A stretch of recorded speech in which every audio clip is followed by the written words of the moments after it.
Kevin Durant and Steph Curry were the most dominant duo of the 2010s, making 3 straight finals, winning back-to-back championships, and every year they were healthy, we knew for a fact they were making the finals and winning that series.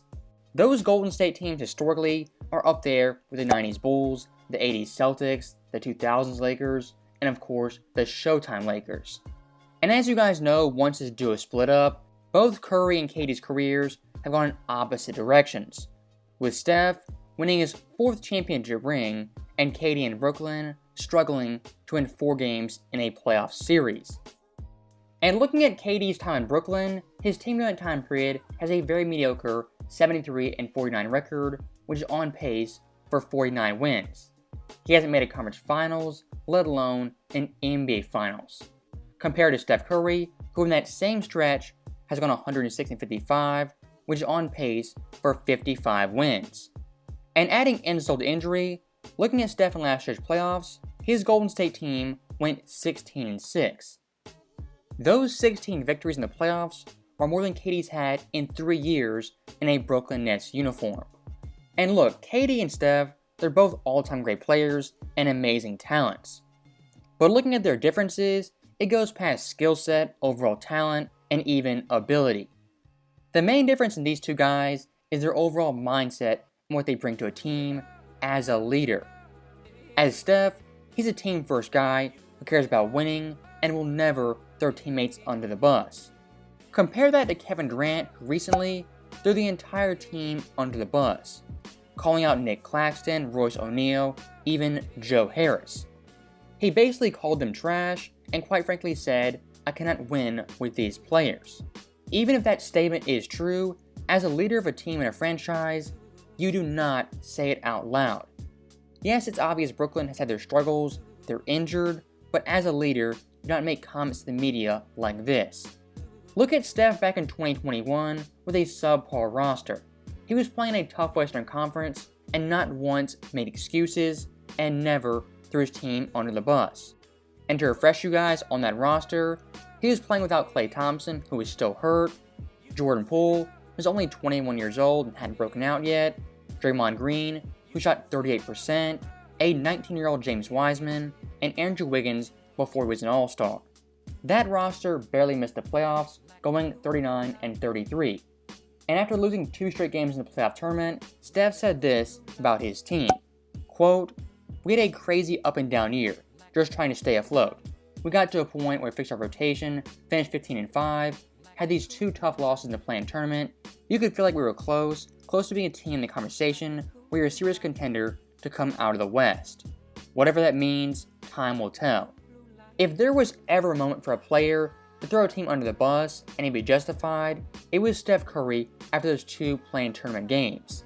But being a leader he did the exact opposite. He praised his team, how they finished, how they built chemistry, and he put it behind him and looked to the future.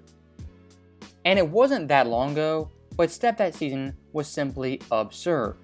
Once again carrying that roster and being a real leader for a bunch of young guys. Averaging 32 points, the most in the NBA, making 330 plus threes, also the most, having 8 40-point games, 2 50-point games, and 1 game cracking 60. If Steph was someone like Kevin Durant in that moment, he might have blamed teammates, but luckily for him, he is Steph Curry, a 4-time champion. And I think that right there is the big difference from a Tier 1 NBA legend who's pushing top 10 and a Tier 2 guy who was on the outside looking in, who was never that guy on a championship team. And less than a week after complaining about his roster and his teammates, KD had an absolute embarrassment on national television. As versus the Philadelphia 76ers, minus Joel Embiid, James Harden, even Tyrese Maxey, his Brooklyn Nets team was down by double digits virtually the entire game and was blown out in the 4th quarter. And if that's not bad enough, in a primetime game, which is a big matchup of Ben Simmons returning to Philly, D'Anthony Melton, yes, that D'Anthony Melton outscored Kevin Durant.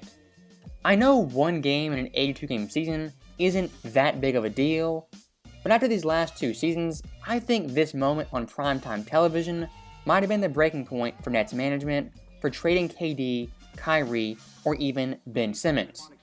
As right now, they have an abysmal 8-10 record and barely have the 10th seed in the East. And looking back at Steph after last year's finals, a lot of NBA fans, even media members, were claiming Steph was a top 10 player and others were pushing top 5. I think top 5 is a big stretch and is too far, but looking at Steph now and this year how he's performing, saying he's top 10 all time really isn't that crazy. And based on how he's playing this year, Steph in these next couple of seasons is going to rise even higher on my all-time list. As this year so far, albeit in a small sample size, he's averaging 32 points on ridiculous 53, 45, and 90 splits. He's averaging 7.7 assists, his most since 2015, as well as 6.7 boards, his highest of his career. And right now as it stands, he's averaging 5.3 made threes per game. If he stays healthy and doesn't miss any more games, Steph this year will have 424 made threes, the most of all time. And also looking at NBA history, among 30-point per game scorers in a season, Steph right now all time would rank first in true shooting percentage, first in EFG, first in 2-point percentage, second in 3 percentage, and sixth in free throw percentage. At age 34, Steph Curry, quite possibly, is the most efficient player of all time.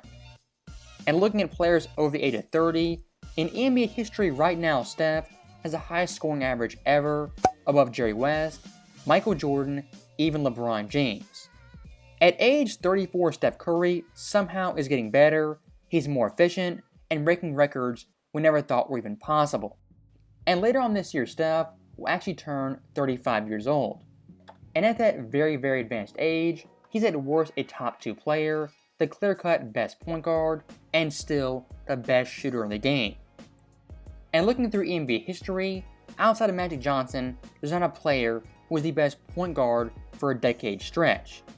And if you want to go past that, looking at sustained longevity, for a decade stretch, there really isn't anyone who touches Steph Curry in terms of championships, level of play, as well as accomplishments.